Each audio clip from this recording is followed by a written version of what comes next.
Hello बच्चों, मैं प्रिया Rathore without ई आपका स्वागत करती हूँ आज के लेक्चर में। जैसा कि आपको पता है हमारा 9th की बायो चल रही है और चैप्टर नंबर हमारा चल रहा है 7, जो कि एक बहुत बड़ा चैप्टर है और ये आपको हेल्प करने वाला है आगे बहुत सारी चीज़ों में, तो ये उतना ही इम्पॉर्टेंट भी है। आज हम करने वाले हैं इसका L3। आज जो हम पढ़ेंगे वो पढ़ेंगे 5 जगत अवधारणा के बारे में कि क्या है 5 जगत अवधारणा, और उस अवधारणा के अंतर्गत एक जगत शुरू करने वाले हैं, यानी कि वही वर्गीकरण का पहला टॉपिक पढ़ने वाले हैं हम मोनेरा के बारे में। ठीक है, चलिए देखते हैं क्या है 5 जगत अवधारणा।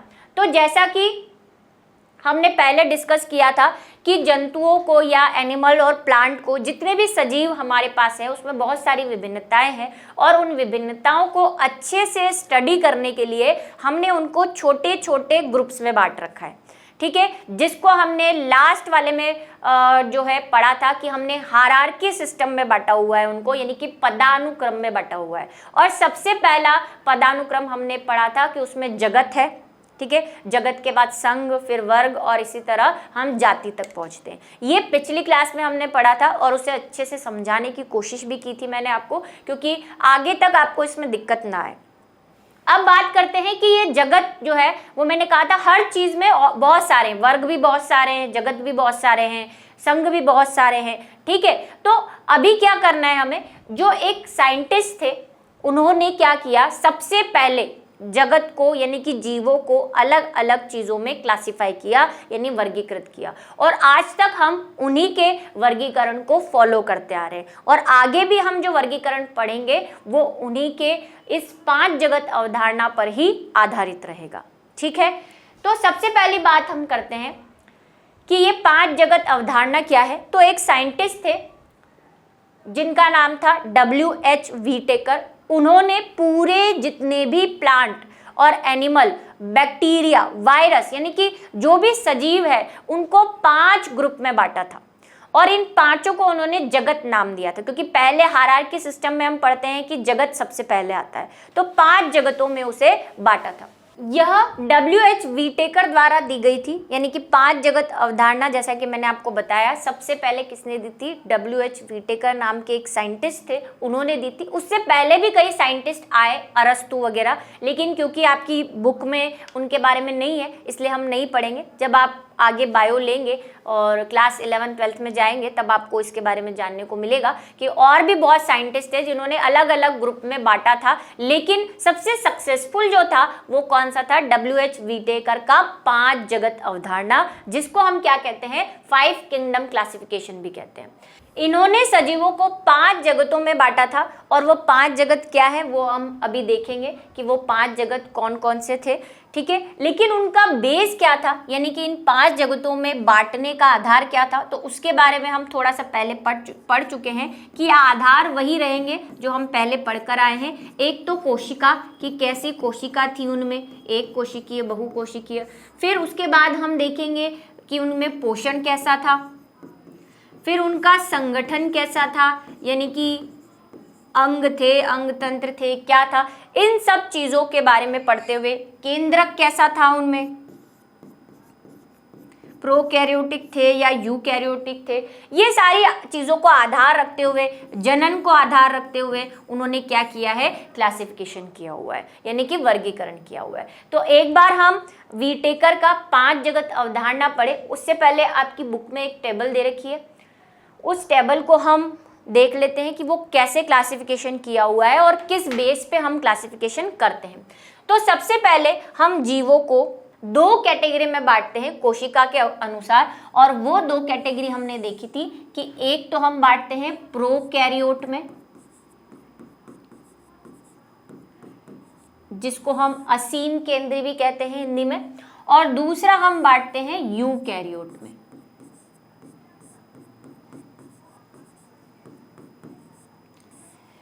ठीक है, प्रोकैरियोट जो थे वो कैसे थे, जिनमें केंद्रक नहीं था प्रॉपरली और डीएनए इधर उधर घूमता था, ये हम बात कर चुके हैं। तो प्रोकैरियोट जो थे वो हमेशा कैसे रहेंगे, एक कोशिकीय रहते हैं। और थोड़ा सा हम पिछले क्लासेस में, पिछले चैप्टर में पढ़कर आए हैं कि इनमें ज़्यादा कुछ मटेरियल है नहीं, डीएनए है और एक दो चीज़ें हैं, बाकी सारे ऑर्गन्स भी नहीं होते। अब यूकैरियोट को हम दो भागों में फिर से बांट देते हैं। पहला, क्योंकि कोशिका के आधार पर पहले तो हमने बांटा कि इसमें केंद्रक कैसा है। फिर कोशिका दो प्रकार की हो सकती है, या तो एक कोशिकीय हो सकते हैं या बहुकोशिकीय यानी कि मल्टी सेल्यूलर हो सकते हैं, यानी कि एक से ज्यादा कोशिकाएं हो सकती है। प्रोटिस्टा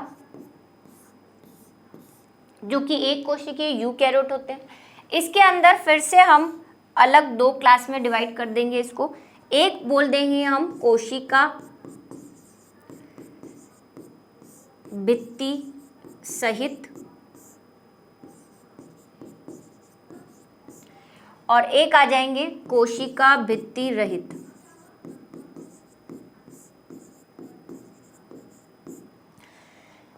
कोशिका भित्ति सहित में फिर से दो क्लास आ जाएंगे। एक कोशिकीय जो है उनमें हमने, जो हम आगे पढ़ेंगे आपको धीरे धीरे समझ में आ जाएगा। एक आएगा कवक और दूसरे आएंगे प्लांटी यानी कि प्लांट। और बहुकोशिकीय में कोशिका भित्ति रहित में सारे क्या आ जाएंगे, जंतु आ जाएंगे। इसमें प्लांट जो है वो प्रकाश संश्लेषी रहेंगे और प्रोटिस्टा के कुछ मेंबर आपको प्रकाश संश्लेषी मिलेंगे। कवक जो है वो मृतोपजीवी होते हैं। कैसे होते हैं ये, मृतोपजीवी। ये खुद से अपना खाना नहीं बनाएंगे, जबकि प्लांट जो होंगे वो कैसे होंगे, प्रकाश संश्लेषी।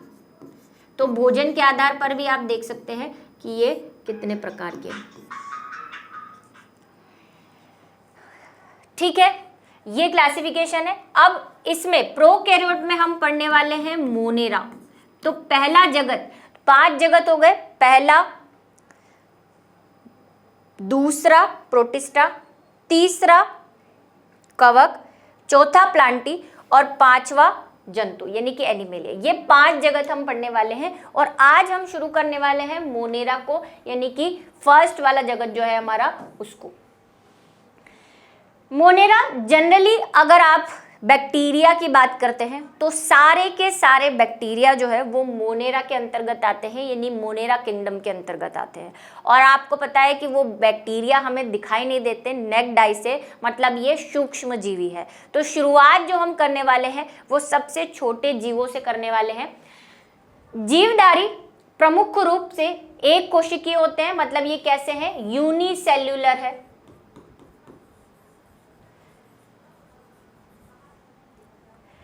ये लगभग सभी प्रकार के आवासों जैसे जल, लवणीय मृदा, स्थल, गर्म जल स्रोतों, जंतुओं एवं पौधों के शरीर में परजीवी के रूप में सड़े गले कार्बनिक पदार्थों आदि में पाए जाते हैं। जब हम बैक्टीरिया की बात करते हैं तो हम कहते हैं कि बैक्टीरिया हर जगह होते हैं। बस ये हर जगह, आपको जहाँ जहाँ जगह समझ में आती है वहाँ लिख दो, चाहे वो जल हो, चाहे वो वायु हो, चाहे वो मिट्टी हो, चाहे आपका शरीर हो। अगर आपको कोई रोग है, आपको कोई डिजीज है, आपको कोई इन्फेक्शन है, तो ऑब्वियसली आपके अंदर भी क्या है, बैक्टीरिया है। तो जितने भी ये बैक्टीरिया हैं वो सब जगह रहते हैं, यहाँ तक कि ऐसी ऐसी जगह पे जहाँ पे आप इमेजिन भी नहीं कर सकते। जैसे कि आपने अगर कभी सुना हो गर्म पानी के झरने, जो कि फॉरेन में होते हैं, यहाँ पे आपको इंडिया में तो कहीं नहीं मिलेंगे, जिसमें पानी का टेम्परेचर कम से कम 55-45 डिग्री के आसपास होता है, एकदम उबलता हुआ पानी। उसमें भी कुछ ऐसे बैक्टीरिया हैं जो जिंदा रहते हैं। हम बोलते हैं कि पानी को उबालो तो बैक्टीरिया मर जाते हैं, लेकिन सारे नहीं, कुछ ऐसे बैक्टीरिया जो इस 45 डिग्री के पानी में भी जिंदा रह जाते हैं। तो पानी को इसीलिए जनरली कहा जाता है कि 70 से 80 डिग्री सेंटीग्रेड तक क्या करना चाहिए, उबालना चाहिए, ताकि सारे जो बैक्टीरिया हैं वो मर जाए। और बताती हूँ मैं, एक स्पेशल बैक्टीरिया भी है जो आपके 70 और 80 के ऊपर भी जिंदा रहता है, जिसको बोलते हैं थर्मोइक्वेटिक्स। ये थर्मोइक्वेटिकस जो है वो 100 डिग्री सेंटीग्रेड के पानी में भी जिंदा रह जाता है। ठीक है। हालांकि वो आपको यहाँ लिखना नहीं है, जस्ट मैंने आपको नॉलेज के लिए बता दिया। तो ये बात ध्यान रखनी है, जितनी भी सड़ी गली चीज़ें हैं, सड़े हुए पदार्थ हैं, कोई मर गया है, ठीक है, प्लांट मर गया है या एनिमल मर गया है, उसकी बॉडी जब सड़ती है तो उस पर भी बैक्टीरिया होते हैं। हमारे शरीर में भी रहते हैं परजीवी, मतलब ऐसा जीव जो दूसरों के ऊपर डिपेंड करता है। जो बैक्टीरिया है वो हमारे ऊपर डिपेंड करते हैं, खाने के लिए, पीने के लिए, जनन के लिए, ठीक है, हमारे मानवों के ऊपर या किसी पौधे के ऊपर या सड़ी गली चीज़ों के ऊपर, तो दूसरों पर डिपेंड करते हैं। इसीलिए हम क्या कहते हैं, परजीवी कहते हैं इनको, ठीक है। पैरासाइट्स भी होते हैं ये। तो ये हर जगह पे मिलते हैं। कोशिका एक म्यू से कुछ माइक्रोन तक लंबी होती है, ठीक है। ये जितने आप इसको नेक्ड आई से नहीं देख सकते, मतलब नग्न आंखों से,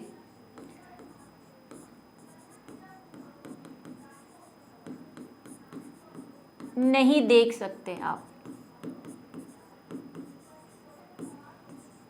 किसी के मन में अगर ये सवाल आ रहा है कि मैम वायरस भी इसमें आते हैं क्या, नहीं, वायरस मोनेरा के अंतर्गत नहीं रखे, वायरस अलग ही है, वो बड़े स्पेशल है, उनको किसी कैटेगरी में नहीं रखा गया है, ठीक है। वायरस अलग ही गिने जाते हैं, उनकी एक अलग कैटेगरी बनी है वायरॉइड, उसमें रखते हैं उनको। तो आप इनको नेक्ड आई से नहीं देख सकते। यहाँ पे जो डायग्राम आपको दिख रहा था, जो फोटो लगाया था, इसमें आपको ये बड़े दिख रहे हैं क्योंकि ये माइक्रोस्कोप से खींचा हुआ फोटो है, लेकिन ये बहुत छोटे हैं।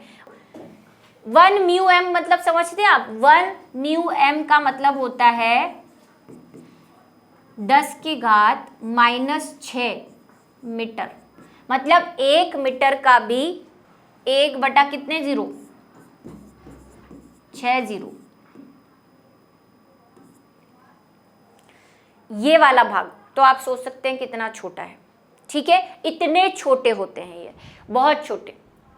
और कुछ माइक्रोन, ये μm से भी छोटा माइक्रोन है, 0.5, कई जगह तो आपको लिखेगा 0. μm से लेकर 1 μm तक होते हैं, ठीक है। इसको बोलते हैं माइक्रोमीटर, और इसको माइक्रोन और छोटी यूनिट होती है। कोशिका में संगठित गुणसूत्र नहीं होते, ये बात हम कर चुके हैं क्योंकि हमने इनको प्रोकैरियोट में रखा है। हमने अब जो क्लासिफिकेशन किया उसमें हमने क्या कहा कि ये क्या है, ये प्रोकैरियोट है। और प्रोकैरियोट में हमने बात की कि उनमें न्यूक्लियस यानी कि केंद्रक मेम्ब्रेन नहीं होती, केंद्रक झिल्ली नहीं होती, और उनका जो गुणसूत्र है वो ऐसे ही बीचों बीच भटकते रहते हैं फ्री। तो ये कैसे हैं, इनका गुणसूत्र जो है वो कैसे नहीं है, संगठित नहीं है, यानी कि कैसे है, ये प्रोकैरियोट है।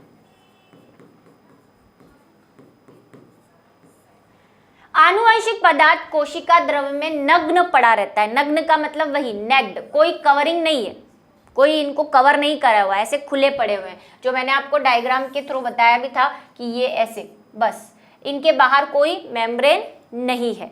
कोशिका भित्ति है, झिल्ली है, जो भी रहेगा, डिपेंड करता है एनिमल कौन सा है, और डीएनए रहेगा, और 2-3 चीजें रहती है बस। एक राइबोसोम जो कि 70S प्रकार का होता है, ये हमने पिछले चैप्टर में बताया था कि प्रोकैरियोट में 70S प्रकार का राइबोसोम होता है।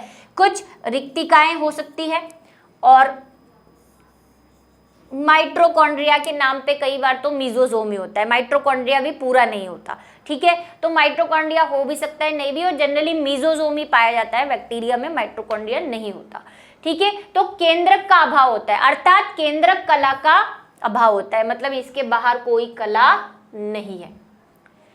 कोशिका में विकसित तथा कलाबद्ध कोशिकांग, कोशिका की जब हम बात करते हैं कि कोशिका में क्या क्या होता है, तो कोशिका में हमने जो चैप्टर फर्स्ट पढ़ा था अंतःप्रदवी जालिकाएं होती है, माइटोकॉन्ड्रिया होता है ना, और रिक्तिकाएं होती हैं, राइबोसोम होता है, अंतःप्रदवी जालिकाएं होती हैं, गोल्जी बॉडी होती है, ये सब पढ़ा था।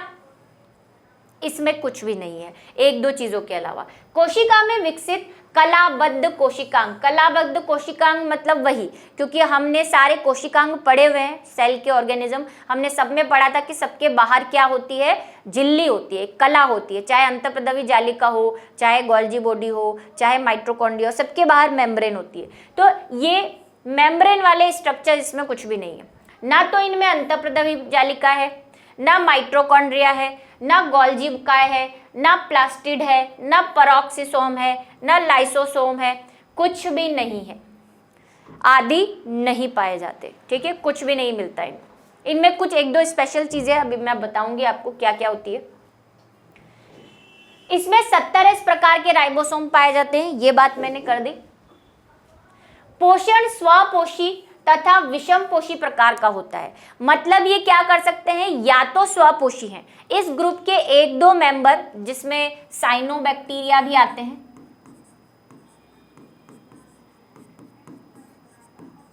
बैक्टीरिया का एक प्रकार है साइनोबैक्टीरिया, जिसको ब्लू ग्रीन एल्गी भी कहते हैं।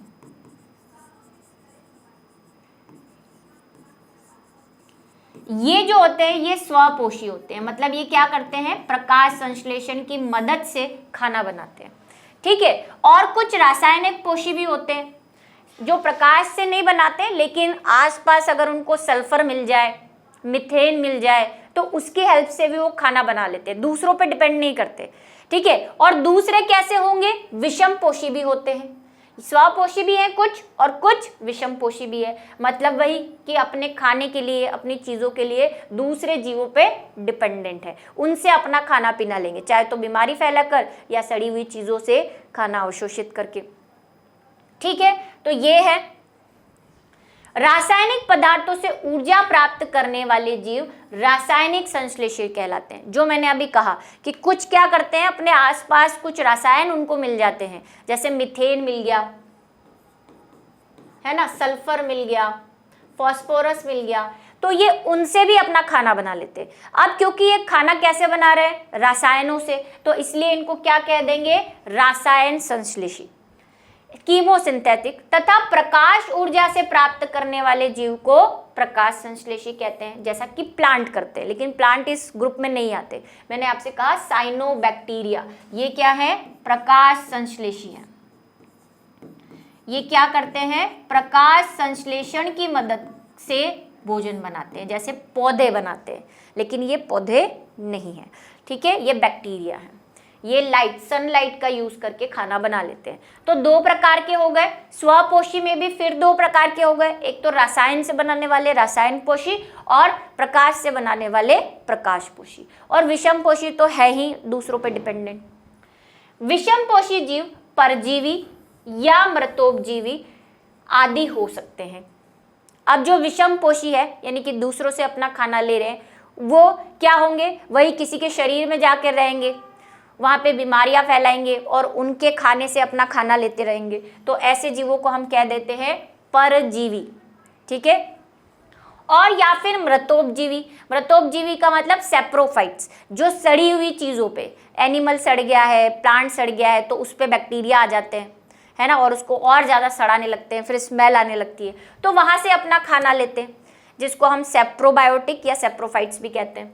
तो भाई दोनों तरह के हो सकते हैं, स्वपोषी भी दो तरह के हैं, विषम पोषी भी दो तरह के हो सकते हैं, ठीक है। बहुत सारे बैक्टीरिया हैं, आपने थोड़े से पढ़े भी होंगे कई लोअर क्लासेस में, है ना, जो बीमारियां फैलाते हैं, जैसे पोलियो, जो बैक्टीरिया से फैलने वाले हैं, जैसे टाइफाइड है ना, मलेरिया है ना, बहुत सारी डिजीज है जो फैलती है बैक्टीरिया से।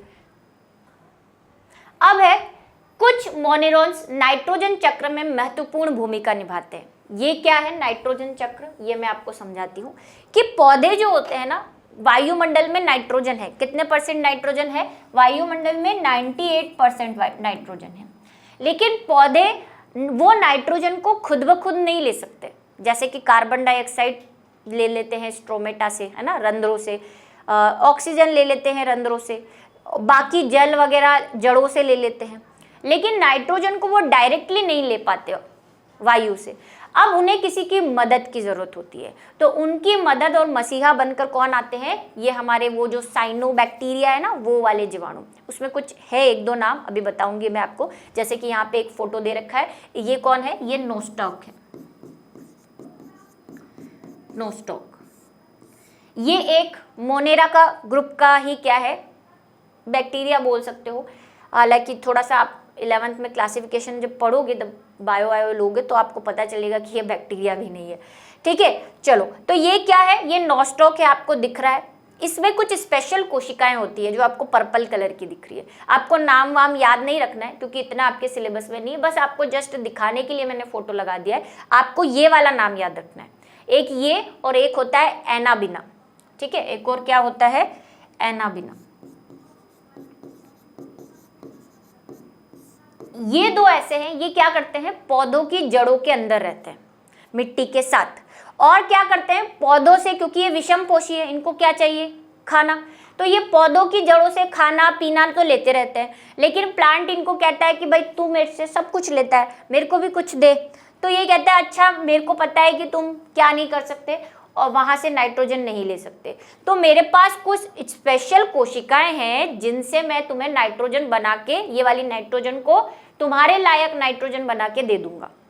तो इनकी दोनों की क्या हो जाती है, दोस्ती हो जाती है। तो ये जड़ों में रहते हैं, रूट्स में, और वायुमंडल की नाइट्रोजन को नाइट्रेट में बदल देते हैं या अमोनिया में बदल देते हैं, बहुत सारे ऐसे प्रोडक्ट में बदल देते हैं जिसको पौधे जमीन से आसानी से ले सकते हैं। तो नाइट्रोजन लेते हैं, उसको नाइट्रेट में बदल देते हैं या अमोनिया में बदल देते हैं और सॉइल में मिक्स कर देते हैं, अपने आप सॉइल में मिक्स हो जाएगा। ये तो बना बना के रख देते हैं, पानी वानी आता है तो अपने आप सब मिक्स हो जाता है। वहां से जो रूट्स होती हैं पौधे की, वो आसानी से उस नाइट्रेट को और अमोनिया को ले लेती है और फिर अपने अंदर उसको वापस नाइट्रोजन में कन्वर्ट कर देती है। इस चक्र को क्या कहते हैं, नाइट्रोजन।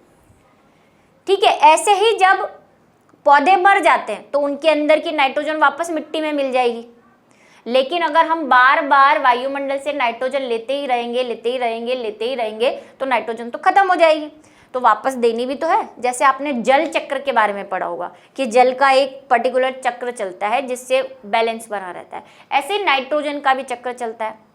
क्या करते हैं ये, पहले तो पौधों को देते हैं, पौधे उसको अपने काम में ले लेते हैं, फिर जब पौधे की उम्र हो जाती है, वो मर जाता है, तो वापस सारी चीज़ें कहाँ मिल जाती है, मिट्टी में। फिर वापस यही बैक्टीरिया और इनके कुछ साथी है, जैसे नाइट्रोसोकोकस है, नाइट्रोसोमोनास है, ऐसे बहुत सारे बैक्टीरिया और भी है मोनेरा के, जो क्या करते हैं, वापस उन अमोनिया और नाइट्रेट को नाइट्रोजन में परिवर्तित करके यहाँ पे पहुँचा देते हैं वायु में। तो ऐसे कैसे साइकिल चलता रहता है और नाइट्रोजन भी मेंटेन रहती है, काम भी हो जाता है और नाइट्रोजन भी कम नहीं पड़ती। तो इस चक्र को हम क्या कहते हैं, नाइट्रोजन चक्र कहते हैं। आपको ये सब लिखना नहीं है, जस्ट मैंने आपको ये समझाया कि नाइट्रोजन चक्र होता क्या है। आप सीधे से ये जो लाइन लिखी हुई है उसको लिख देंगे कि जो मोनेरन्स होते हैं वो क्या करते हैं, नाइट्रोजन चक्र में महत्वपूर्ण भूमिका निभाते हैं। ये सहजीवी, सहजीवी मतलब वही, ये किसके साथ रह रहे हैं, प्लांट के साथ रह रहे हैं, तो सहजीवी हो गए। सह का मतलब साथ, जीवी का मतलब जीवन, दो जीवन साथ में रह रहे हैं, प्लांट और मोनेरा के बैक्टीरिया।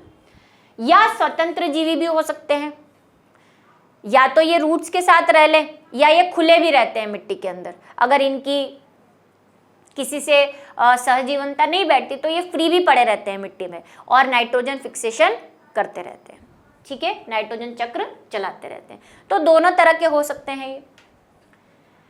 उदाहरण आप लिखेंगे इसका जरूर, जो मैंने आपको बताया, एनाबिना और नोस्टॉक, दो याद कर लेंगे तो काम हो जाएगा। ठीक है, यहां पे लिख दूं मैं।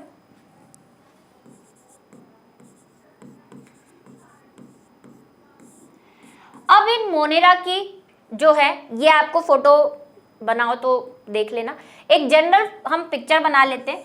मोनेरा के जो प्राणी होते हैं वो कुछ इस तरह के होते हैं। इनमें बाहर क्या होगी, कोशिका भित्ति होती है, और कई जीवों में एक जेली जैसा पदार्थ बाहर चिपका रहता है ना, चिपचिपा जेली जैसा, ऐसा। इसमें भी दिख रहा होगा आपको, देखो ब्लू ब्लू सा दिख रहा है, डॉट बना हुआ है। ये क्या होता है, इसको हम कहते हैं श्लेष्मा परत, श्लेष्मा या स्लाइम। स्लाइम तो सबको पता ही होगा, सब खेलते हैं स्लाइम से। स्लाइम लेयर भी कहते हैं इसको। ठीक है, ये स्लाइम लेयर होती है। अंदर इसमें क्या होता है, इसमें केंद्रक तो है नहीं, तो इसका जो डीएनए है वो ऐसे ही बस पड़ा रहता है। ये क्या है, डीएनए, केंद्रक कला है नहीं। और क्या होता है, इसके पास राइबोसोम होता है, बस ले दे के, कौन से टाइप का, 70 प्रकार का। बाकी कुछ खास मटेरियल इसके पास है नहीं। कुछ के पास मीजोजोम, जो मैंने कहा माइटोकॉन्ड्रिया नहीं होता, तो एक चीज होती है जिसको बोलते हैं मीजोजोम। ये डायग्राम आप बना ले, इन सबको ना बना के एक अकेला बना ले। अब जो प्रकाश संश्लेषी होते हैं, ये क्या है भाई, ये अंदर कोशिका द्रव्य है, इसका कोशिका है तो कोशिका द्रव्य होगा ना, साइटोप्लाज्म जिसको कहते हैं। कई जो हम कह रहे हैं कि भाई ये दो प्रकार के हैं, एक तो स्वपोषी और विषमपोषी। विषमपोषी तो वैसे ही दूसरों से अपना खाना लेने वाले हैं, लेकिन जो स्वपोषी होते हैं, जिसमें मैंने आपको एक नाम बताया साइनोबैक्टीरिया। अब स्वपोषी कर रहे हैं और वो प्रकाश संश्लेषण कर रहे हैं, और आपको पता है कि प्रकाश संश्लेषण के लिए क्या जरूरी होता है, क्लोरोफिल। तो अगर ये साइनोबैक्टीरिया होंगे तो फिर इसमें क्लोरोफिल भी मिलेगा। ठीक है, अगर आप यहाँ पे लिख दें कि ये साइनोबैक्टीरिया है तो फिर आपको यहाँ पे क्लोरोफिल भी बनाना पड़ेगा। ठीक है, जैसे मैं यहाँ लिख देती हूँ, ये क्या है, साइनोबैक्टीरिया। तो अब हमें पता है कि साइनोबैक्टीरिया प्रकाश संश्लेषी होते हैं, तो फिर मुझे ग्रीन कलर का वो वर्णक भी बनाना पड़ेगा। इसमें कुछ ऐसे शेप के होते हैं, क्या है ये, जिसके कारण इनका कलर अलग ही दिखता है। ये क्या है,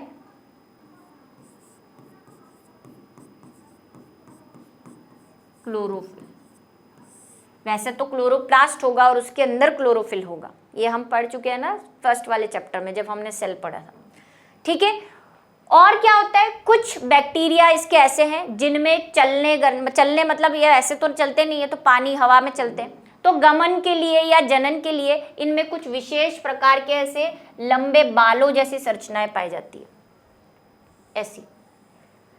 और भी एक भी हो सकती है, एक से ज्यादा भी हो सकती है। इनको क्या कहते हैं, इनको कहते हैं कशाब, यानी कि फ्लैजिला, या फिर छोटे छोटे भी हो सकते हैं, जैसे इतने छोटे। अगर छोटे हैं तो उनको क्या कह देते हैं, पक्षमाभ, यानी कि सीलिया। बस ये डायग्राम आप बना लेंगे तो आपका काम हो जाएगा। ठीक है, चलो इसमें आप कशाब और सीलिया बना के साइनोबैक्टीरिया हटा दो और क्लोरोफिल हटा दो, तो ये नॉर्मल मोनेरा बन जाएगा, क्योंकि क्लोरोफिल सिर्फ साइनोबैक्टीरिया में होता है और किसी में नहीं। कशाब भी किसी में होते हैं, किसी में नहीं होते, तो वो आप अपने हिसाब से देख ले, बना दोगे तो भी समझ तो आ ही जाएगा कि ये मोनेरा है। ये देखिए, ये फोटो है, दिख रहा होगा आपको, कुछ नहीं है, वो ऐसे लंबा सा दिख रहा है, और ये आपको लंबे लंबे जो दिख रहे हैं वो तो कशाब है, जिसको हम क्या कहते हैं, इंग्लिश में क्या कहते हैं कशाब को, फ्लैजिला। यहाँ पे लिखा हुआ भी है, हाँ फ्लैजिला लिखा हुआ है यहाँ पे, फ्लैजिला। और अंदर देखो, ये आपको कुछ भी नहीं दिख रहा, सिर्फ कुछ कॉइलिंग जैसा दिख रहा है, जो क्या है, डीएनए है। बाहर की तरफ जो है वो मेम्ब्रेन रहेगी। एक और चीज आपको दिख रही होगी, पिलाई। ये पिलाई क्या है, ये इनके रिप्रोडक्शन में हेल्प करती है। जनन जब ये करते हैं, मतलब 1 से 2, 2 से 4 जब वृद्धि करते हैं, उस टाइम ये पिलाई इनकी हेल्प करते हैं। ज्यादा इसके बारे में हमें पढ़ना नहीं। तो मोनेरा देखा आपने कि कैसे मोनेरा के जीव मिलते हैं और क्या क्या स्पेशलिटी होती है इनकी। और इसी के साथ मोनेरा के क्लासिफिकेशन में आपको इतना ही पढ़ना है क्लास 9th के हिसाब से। और फिर हम अगला जो है वो किंगडम का अगला पार्ट शुरू करेंगे, प्रोटिस्टा, और उसके साथ एक और देख लेंगे, या तो कवक देख लेंगे। ठीक है, तो मिलेंगे अगले वीडियो लेक्चर में, अगली क्लास में। तब तक के लिए इंतज़ार करिए।